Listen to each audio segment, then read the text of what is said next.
Hi, welcome to the Suburban Garage Workshop. Today, we're going to talk about my drill press table and everything I did wrong.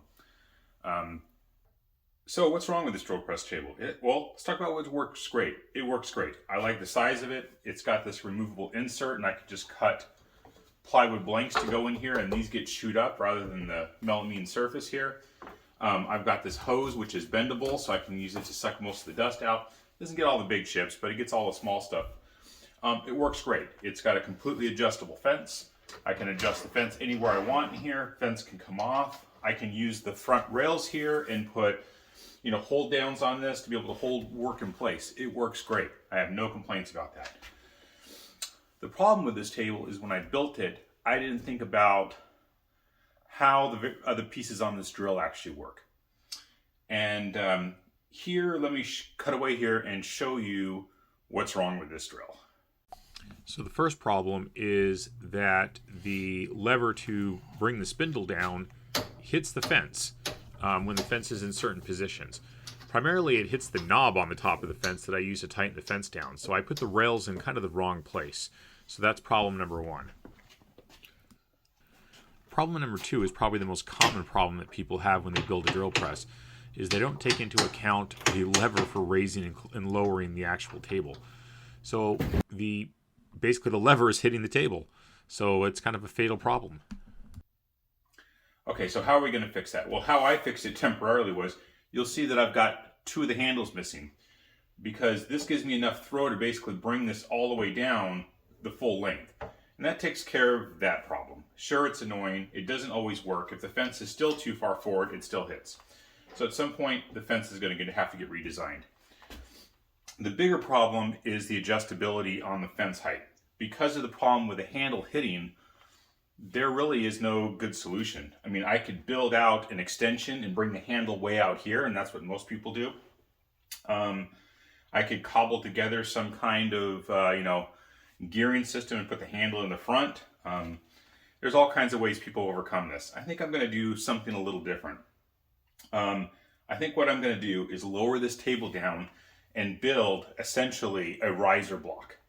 That will bring the table up. I'll bring the metal part of the table down, and therefore the handle should be able to turn through its normal cycle on its existing placement, but the table will sit above that. I'm not worried about losing too much vertical space. I only use usually this much space. This drill only has about a 2-inch throw for drilling.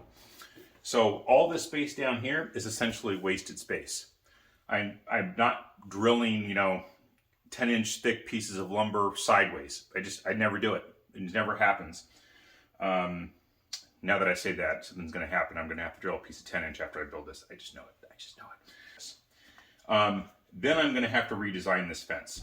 More than likely what I'm going to do is I'm going to come out here and cut 2 more miter bar tracks further out. I'm going to leave these ones in here because these ones actually work fairly good for holding down with clamps and things of that nature.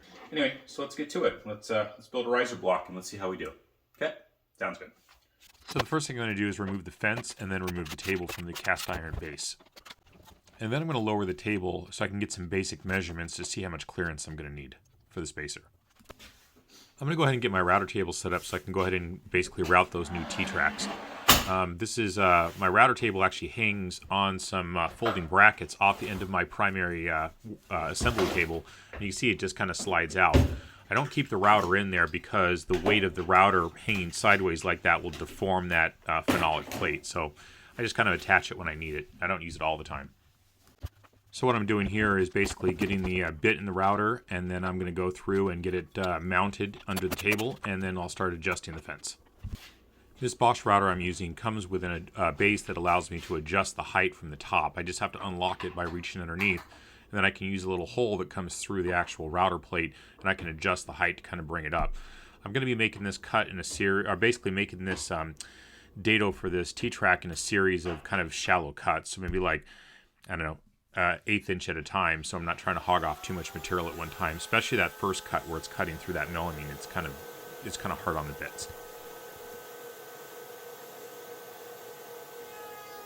So here I'm pushing it through the bit. You see that when you dig dados, it blows the sawdust out one end. I've got this like Rockler dust collector thing that hangs off the side there, and that does a pretty good job. You can see it's kind of sucking the dust right down in there versus blowing it all over the floor. So it works very, very well. I'm pretty impressed with it. I think they're only like 25 bucks. So if you haven't seen them, pick one up. So now that I have the bit set at one height, I'm going to flip the board around and cut the other side. And then I'm going to repeat this, increasing the depth until I get down to the desired depth I need. Next, I'm going to go ahead and install the T-tracks. I've cut these to length, and then I'm just using basically a VIX bit or self-centering bit to basically go through and drill the holes. And I'll attach them with some small screws. Pretty simple. And then I'm just going to transfer the marks where I need to drill the new holes in the fence. Next, I'm going to use a Forstner bit and basically drill a large hole that the knob is going to sit down into. And then I'm going to follow that up with a hole that's going to drill all the way through for the bolt to go through. And I'll repeat that on both sides. Okay, here I have the fence remounted. I can loosen the knobs. I can got full adjustability just like I had before. And you can see I can kind of drop the drill press down, and I no longer hit that knob because since I moved that knob out. So that gives me basically full range of motion and full throw here when I'm using the drill press. Next, I'm going to go through and cut down some 3/4 inch plywood that I'm going to use for the base that's going to attach to the metal table, and also for the sides for the riser here. And that's what I'm doing. I'm just cutting down the base, and then I'm going back and cutting down the actual side pieces. These aren't very tall. These are only like, 3 inches here. Here I've just basically measured and cut the pieces for the sides and get everything lined up. And then I'm going to move on to actually putting some pocket holes in so I can attach everything and get everything put together. This is just using a Craig pocket hole jig that I have attached to a board so I can hang it on my French cleat wall. But it's basically the same thing as any other one. So with that, then I'm going to go ahead and assemble it. Okay, and here it is assembled. And I thought it was looking pretty good. And then I realized a huge mistake I made. I forgot to notch out this corner so the handle would clear, which is the exact problem I had before. So after a little bit of reconfiguring, what I simply did was notch it. Basically, instead of having one large drawer, I'm going to have one big drawer and one small little drawer, which gives me clearance in the back for that handle. So with that screw up behind me, I went ahead and basically cut out the shape for the bottom and went ahead and screwed it in place. Okay, and this is what it kind of looks like so far. Here I've remounted it to the metal base. You can get an idea of what it kind of looks like. And this is what it looks like with the drawers in place. Sorry, I don't have any video of this. I thought I was recording, and come to find out my my camera ran out of battery. And by that time I was kind of done with everything, so I didn't want to tear it apart and go back and redo it all. But you get the idea. You've built drawers before. Okay, let's show it in action. Here you can see you can drill up and down. I've got full range of motion. I'm not hitting the fence. The fence is still fully adjustable. I can move it back and forth. There's no problems there. And the most important part is, and here I'm showing the drawers. The drawers open. I got 2 little drawers, and they're holding my bits and spindle sander thing. Very simple drawers. But here's the most important thing. I can actually raise and lower it without any issues with it hitting the actual base. And that is a godsend. And here I'm going to flip it on the other side, and you can see it from the other angle. Here I'm doing the adjustment.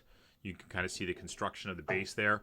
And you can then see when I go to actually, but here you can see me moving it up and down, and there's no issues. I've got plenty of clearance. I'm not going to smash my hand on that. And I can move it up and down with plenty of space.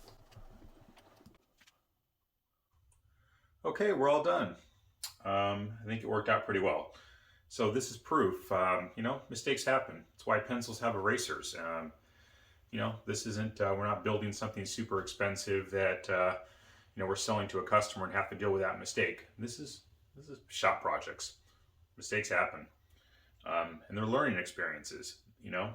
If I never built a table for a drill press before. So when I built it, I didn't consider the problems that were associated with it. And that's part of what kind of designing on the fly and figuring it out along the way. The best teacher in life is failure. You learn by your mistakes, and you realize you won't do that again, or you hope you won't do that again. So anyway, I hope you got something from this. I hope this was helpful to some people who are looking to build their own drill press table, to look to see what to avoid and how to overcome those issues. If you have any questions, leave me a comment. If you want to know about any of the tools I've used, leave me a comment. If you want to see something in another video, let me know and give me ideas. I appreciate it. If you haven't, please subscribe. Hit that bell button. You'll get notified every time I put out a new video. All right, everybody. Everyone, thanks. I appreciate it. Bye. Get out in the garage and build something.